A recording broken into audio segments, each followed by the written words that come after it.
Hi, this is Revathi. Welcome to అందమైన కథల పొద్దురిల్లు. Video చూస్తున్న ప్రతి ఒక్కరికి, అలాగే లైక్స్, కామెంట్స్తో ఎంకరేజ్ చేస్తున్న వారందరికీ థ్యాంక్ యూ సో మచ్. తొలి ముద్దు 117. శృతి టీవీకి ఎదురుగా కూర్చొని తనని దుమ్మెత్తిపోయటం కోపంగా చూసుకుంటూ ఫుల్గా డ్రింక్ చేస్తుంటుంది.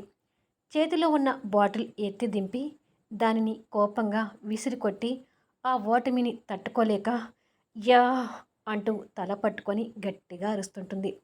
అప్పుడే విక్రమ్ టీవీలో కనిపిస్తుంటాడు. పశ్చాత్తాపంతో విక్రమ్ మీడియా ముందుకు వచ్చి మాట్లాడుతూ, నేను నా స్నేహితుడు యష్ని మోసం చేయడం నా తప్పే. పైగా కోర్టులో కూడా నా తప్పుల్ని కప్పిపుచ్చుకొని గెలవాలని చూడటం కూడా నేను చేసిన మరొక తప్పు. యష్ నన్ను క్షమిస్తాడనే నమ్మకం నాకు లేదు. అయినా సరే ఈ మీడియా సాక్షిగా యష్ని క్షమాపణ అడగాలని వచ్చాను. యష్, ఈ దుర్మార్గుణ్ణి దయచేసి క్షమించు.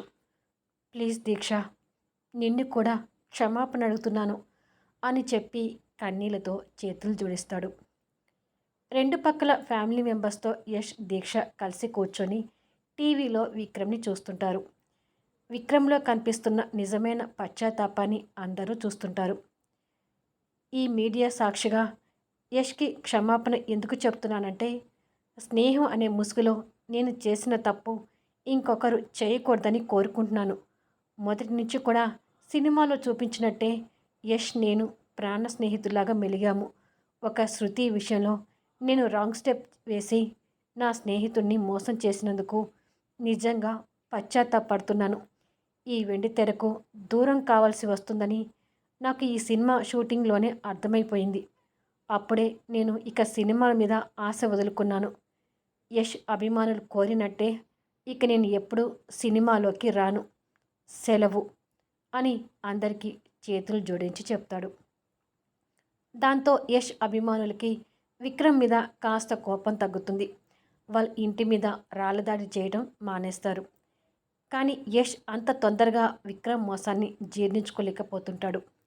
శృతి కూడా టీవీలో విక్రమ్ క్షమాపణ చెప్పడం చూసి విర్రవీగుతూ, వీడొక చేతకాని దద్దమ్మ, సిగ్గు లేకుండా మీడియా ముందుకొచ్చి అలా ఎలా వాళ్ళకి క్షమాపణ చెప్తున్నాడు. కానీ నేను అలా కాదు. నన్ను నిలువున నాశనం చేసిన ఆ యష్ని, దీక్షని వదలను.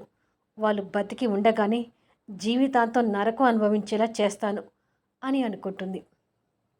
మరొక పక్క సినిమాకి కలెక్షన్ వర్షం కురుస్తుంటే యష్ ఆ సినిమాకి తీసుకున్న రెమ్యునేషన్ని తోడులేని నిరాశలై వసతి గృహాల్లో దాచుకుంటున్న చారిటబుల్ ట్రస్టులకి అందిస్తాడు. అలాగే కొన్ని కుటుంబాల వాళ్ళకు ఇదే పరిస్థితి ఎదురై కుటుంబానికి ఆధారం అనుకున్న కొడుకులు ప్రేమ వల్ల మోసపోయి చనిపోయి ఆర్థిక సౌలభ్యం లేని తల్లిదండ్రులకు అండగా నిలుస్తూ సహాయం చేసుకుంటూ వెళ్తున్నాడు. ఇలా కొన్ని రోజుల తర్వాత దీక్ష ఎగ్జామ్ రాయటం కోసం ఎగ్జామ్ సెంటర్ దగ్గర దీక్షతో కలిసి యష్ కారు ఆపుతాడు. నీ ఎగ్జామ్ అయిపోగానే నాకు ఫోన్ చేయ దీక్ష, నేను షూటింగ్లో బ్రేక్ తీసుకుని వచ్చి నేను ఇంటి దగ్గర పికప్ చేస్తాను అని అంటాడు. డ్రైవర్తో వెళ్తాను కదా యష్, నీకెందుకు శ్రమ అని అంటుంది. నీకు ఇప్పుడు 9వ నెల దీక్ష, మరో వారం రోజుల్లో డెలివరీ డేట్ ఉంది. అసలు మామూలుగా ఈ టైంలో నిన్ను బయటకు తీసుకురావద్దు అనుకున్నాను. కానీ ఎగ్జామ్ రాయాలని నువ్వు బలవంతం చేశావు కాబట్టి నీ మాటను కాదనలేక తీసుకొచ్చాను. ఇక ఇలాంటి టైంలో నేను డ్రైవర్తో ఇచ్చి పంపించలేను. అందుకే దగ్గరుండి నేను నిన్ను జాగ్రత్తగా ఇంటికి తీసుకెళ్తాను అని చెప్పి తన నుదుటిన ముద్దు పెట్టుకొని ఆల్ ది బెస్ట్ అని చెప్తాడు. థ్యాంక్ యూ యష్ అని అంటుంది. దీక్ష కారు దిగి లోపలికి వెళ్ళే వరకు చూసి కారు స్టార్ట్ చేసుకుని వెళ్తూ, తనకి సెక్యూరిటీ పెడతాను అంటే వినిపించుకోదు. ఆ శృతి ఇంకా పగపట్టి ఉంది. ఏ టైంలో ఏం చేస్తుందో తెలియడం లేదు. తన కదలికను గమనించమని స్కాడ్ని పెట్టినా కూడా తను ఏదో రకంగా తప్పించుకునే రకమే కానీ వదిలేది కాదు అని ఆలోచిస్తూ దీక్ష గురించి బాధపడుతూనే వెళ్తాడు. యష్ షూటింగ్ స్పాట్కి చేరుకొని షూటింగ్లో బిజీ అవుతాడు. 3 గంటల తర్వాత షూటింగ్కి బ్రేక్ రాగానే కాస్త రిలాక్స్గా చైర్లో కూర్చొని, దీక్ష ఎగ్జామ్ ఈ పాటికి అయిపోయి ఉండాలి, ఇంకా ఫోన్ చేయలేదేంటి అని అనుకుంటూ ఉండగానే దీక్ష దగ్గర నుంచి ఫోన్ కాల్ వస్తుంటుంది. లిఫ్ట్ చేసి, ఎగ్జామ్ అయిపోయిందా దీక్ష అని అడుగుతాడు. లేదు, ఇప్పుడే స్టార్ట్ అవ్వబోతుంది అని శృతి దగ్గర నుంచి సమాధానం వస్తుంది. శృతి గొంతు విని షాక్ అవుతూ కుర్చీలోంచి లేచి, దీక్ష ఫోన్ నీ దగ్గర ఎందుకుంది అని అడుగుతాడు. నిండు నెలలైన దీక్షని కుర్చీకి కట్టిపడేసి దీక్ష ఫోన్తో శృతి మాట్లాడుతూ ఉంటుంది.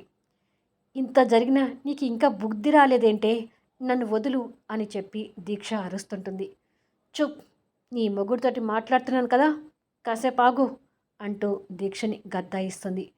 అది విని యష్ భయపడుతూ, దీక్షకు ఏమైనా కీడు తలపెట్టావంటే నిన్ను ప్రాణాలతో ఉండనివ్వని శృతి, అసలు దీక్ష నీ దగ్గర ఎందుకుంది అని అడుగుతాడు.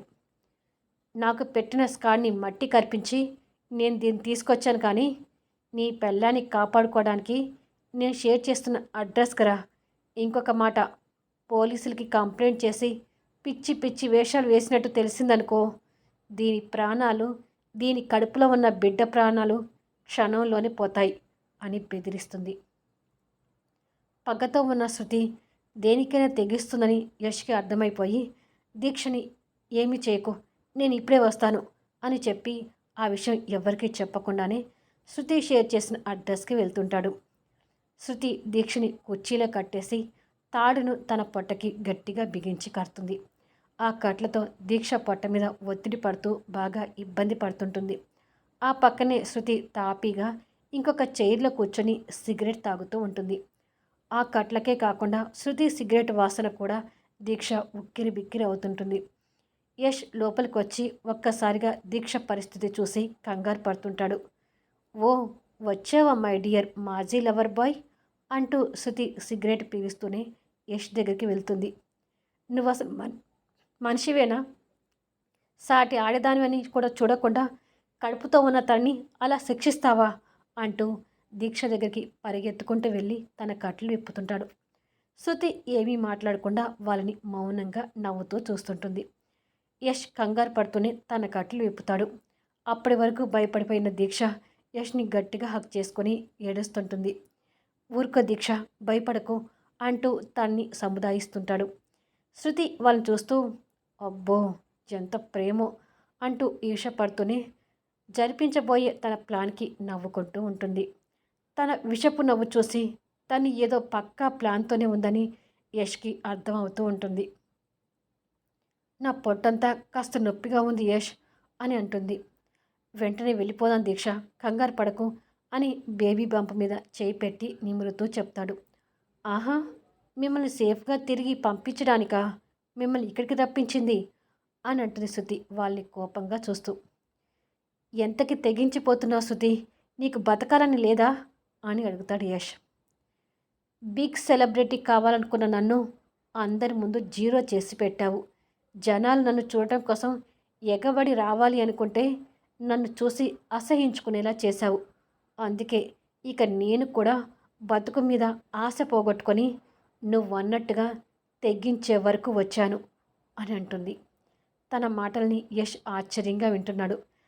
శృతి 2000 మధ్య సిగరెట్ పీల్చి పట్టుకొని, నిజానికి ఒకప్పుడు నువ్వు నా మీద చూపించిన ప్రేమని మళ్ళీ పొందాలని ఆశపడ్డాను, కానీ ఇక ఈ జన్మలో నువ్వు నా మీద ఆ ప్రేమని చూపించలేవని అర్థమైంది.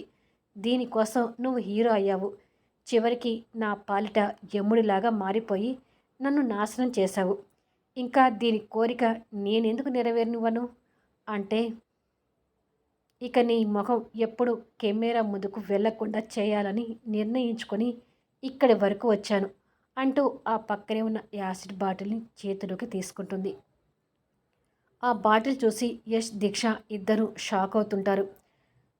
ఫస్ట్ ఈ యాసిడ్ నీ ఒక్కడి మొహం మీదనే పోసి నిన్ను కెమెరాకి దూరం చేసి దాని కోరికను చంపేయాలనుకున్నాను, కానీ అసలు దాని కారణంగానే కదా ఈ కథ అంతా నడిచింది.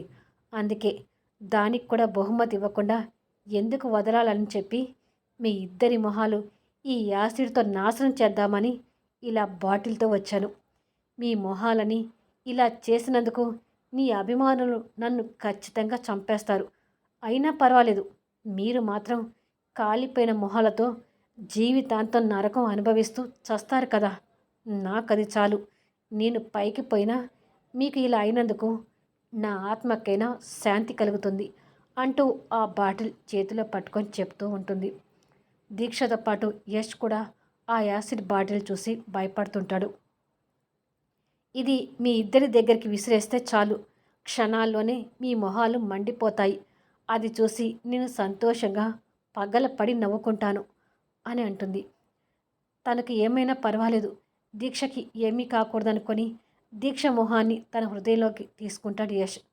తనకేమైనా పర్వాలేదు, యష్కి ఏమైనా అవుతుందేమోనని దీక్ష భయపడుతుంటుంది. వాళ్ళిద్దరి భయాన్ని చూసి శృతి మనస్ఫూర్తిగా నవ్వుతుంటుంది. యష్ తన నవ్వుని కోపంగా చూస్తూనే దీక్ష కిడ్నాప్ అయిన కంగారులో ఏ ఒక్క ఆయుధం కూడా లేకుండా రావడం చూసి తనని ఎలా ఎదుర్కోవాలా అని కంగారు పడుతుంటాడు.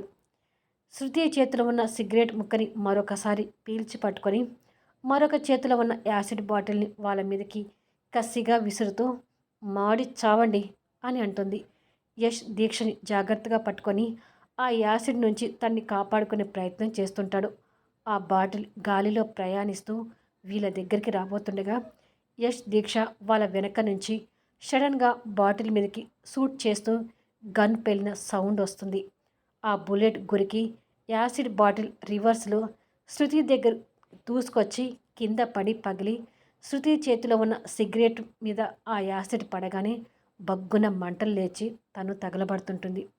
అంత క్షణాల్లో జరిగిపోయి మంటలు తాళలేక శృతి అరుపులతో ఆ ప్రదేశం మారుమోగుతుంటుంది. ఆ బుల్లెట్ గురికి బాటిల్ రివర్స్లో శృతి దగ్గరికి దూసుకొని వచ్చి పగిలి శృతి చేతిలో ఉన్న సిగరెట్కి మీద ఆ యాసిడ్ పడగానే బగ్గున మంటలు లేచి తను తగలబడుతుంటుంది. అంతా క్షణాల్లో జరిగిపోయి మంటలు తాళలేక శృతి ఆ అరుపులతో ఆ ప్రదేశం మారుమోగుతుంటుంది. అది చూసి యష్ దీక్ష షాక్ అవుతూ గన్ షూట్ చేసిన వ్యక్తిని చూసి నిర్ఘాంతపోతుంటారు. గన్ షూట్ చేసిన విక్రమ్ మంటలతో కాలిపోతున్న తన్ని కోపంగా చూస్తుంటాడు. కానీ యష్ క్షణం కూడా లేట్ చేయకుండా చుట్టూ చూస్తాడు. అక్కడ పాత పట్టాలుంటే ఆ పట్టాలను తీసుకుపోయి శృతి మీద మండుతున్న మంటల మీద కప్పి ఆ మంటలు ఆర్పే ప్రయత్నం చేస్తుంటాడు. శృతి ఆ మంటలు తాళలేక అరుస్తూ రోదిస్తూ ఉంటుంది. ఆ అరుపులకి దీక్ష కూడా జాలిపడుతూ యష్కి పట్టాలు అందిస్తూ యష్కి సహాయం చేస్తుంటుంది. తను అలా తగలబడుతుంటే ఇద్దరికీ కంగారుగా ఉంటూ తనని కాపాడే ప్రయత్నం చేయాలని చూస్తుంటారు. కానీ విక్రమ్ తగలబడుతున్న శృతిని కోపంగా చూస్తూనే ఈ ఇద్దరు దానికి సహాయం చేయటం చూస్తూ ఆశ్చర్యపోతుంటాడు. చివరికి ఇద్దరు కలిసి తనకి మంటలు ఆర్పే ప్రయత్నం చేస్తారు. అప్పటికే శృతి శరీరం చాలా వరకు కాలిపోయి నల్లగా కనిపిస్తూ ఆ బాధలు తాళలేక సహాయం చేస్తున్న వాళ్ళిద్దరిని చూస్తూ ఏడుస్తుంటుంది. ఏమీ కాదు శృతి, ఏడవకు, నీ ప్రాణాలకు ఎలాంటి భయము లేదు అని దీక్ష తనకి ధైర్యం చెప్తుంటుంది. విక్రమ్ కంప్లైంట్తో పోలీసులు లేడీ కానిస్టేబుల్స్తో అక్కడికి చేరుకుంటారు. ఎస్ఐ తన స్థితిని గమనించి త్వరగా తన్ని హాస్పిటల్కి తీసుకువెళ్ళండి అని చెప్తాడు. దాంతో శృతిని అంబులెన్స్లో హాస్పిటల్కి తీసుకెళ్తారు. ఒకసారి మీరు విక్రమ్ పోలీస్ స్టేషన్కి రావాల్సి వస్తుంది అని ఎస్ఐ చెప్పి కానిస్టేబుల్స్తో అక్కడి నుంచి వెళ్ళిపోతాడు. విక్రమ్ రాకపోయి ఉంటే వాళ్ళిద్దరి పరిస్థితి ఏమై ఉండేదో అని ఇద్దరికీ అర్థమై విక్రమ్ వైపు చూస్తారు. విక్రమ్ వాళ్ళని ఫేస్ చేయలేక అక్కడి నుంచి మౌనంగా వెళ్ళిపోతాడు. యష్ విక్రమ్ వెళ్ళిపోవడం చూస్తూ ఉండిపోయి తర్వాత దీక్ష వైపు చూస్తాడు. జరిగిన పరిణామాలకు దీక్ష ఇంకా భయపడుతూ ఉంటే యష్ తన దగ్గరకు తీసుకొని తన బంప మీద చేయి పెట్టి నిమురుతూ ఒకసారి డాక్టర్తో చెకప్ చేయించుకుంది కానీ పద అని చెప్పి తను తీసుకొని వెళ్తుంటాడు. సాయంత్రానికి ఇంటికి వచ్చిన విక్రమ్ అతని తల్లిదండ్రులు ఒక అమ్మాయితో మాట్లాడుతూ కనిపిస్తూ ఉంటారు. ఆ అమ్మాయి ఎవరు అనేది విక్రమ్కి తెలియక వారిని చూసి మౌనంగా వెళ్ళబోతుంటే ఒక్క నిమిషం విక్రమ్, నీతో మాట్లాడాలి అని అంటాడు విక్రమ్ తండ్రి. విక్రమ్ ఆగిపోయి ఏంటి అన్నట్టుగా తల్లిదండ్రుల వైపు చూస్తాడు. సినిమా రిలీజ్ తర్వాత నువ్వు ఎంత స్ట్రగుల్ అవుతున్నావో మాకు తెలుస్తుంది విక్రమ్. నేను ఇలా చూస్తుంటే మాకు భయంగా ఉందిరా. ఉన్న ఒకగానొక కొడుకువి, నువ్వు సంతోషంగా ఉండాలని నీ తల్లిదండ్రులుగా మేము కోరుకుంటున్నాము. ఈ అమ్మాయి పేరు నీరజ, మనకు దూరపు బంధువు అవుతుంది. నిన్ను పెళ్లి చేసుకోవడానికి ఇష్టపడుతుంది. ఒక్కసారి నువ్వు తనతో మాట్లాడి నీ నిర్ణయం ఏంటో చెప్పు అని తల్లిదండ్రులు అక్కడి నుంచి వెళ్ళిపోతారు. మరి ఆ అమ్మాయి విక్రమ్తో ఏం మాట్లాడబోతుంది? విక్రమ్ తనని పెళ్లి చేసుకుంటాడా లేదా అనేది తర్వాత వీడియోలో చూడండి. ఈ వీడియోపై మీ కామెంట్స్ తెలుపుతూ లైక్స్ ఇచ్చి ఎంకరేజ్ చేయండి.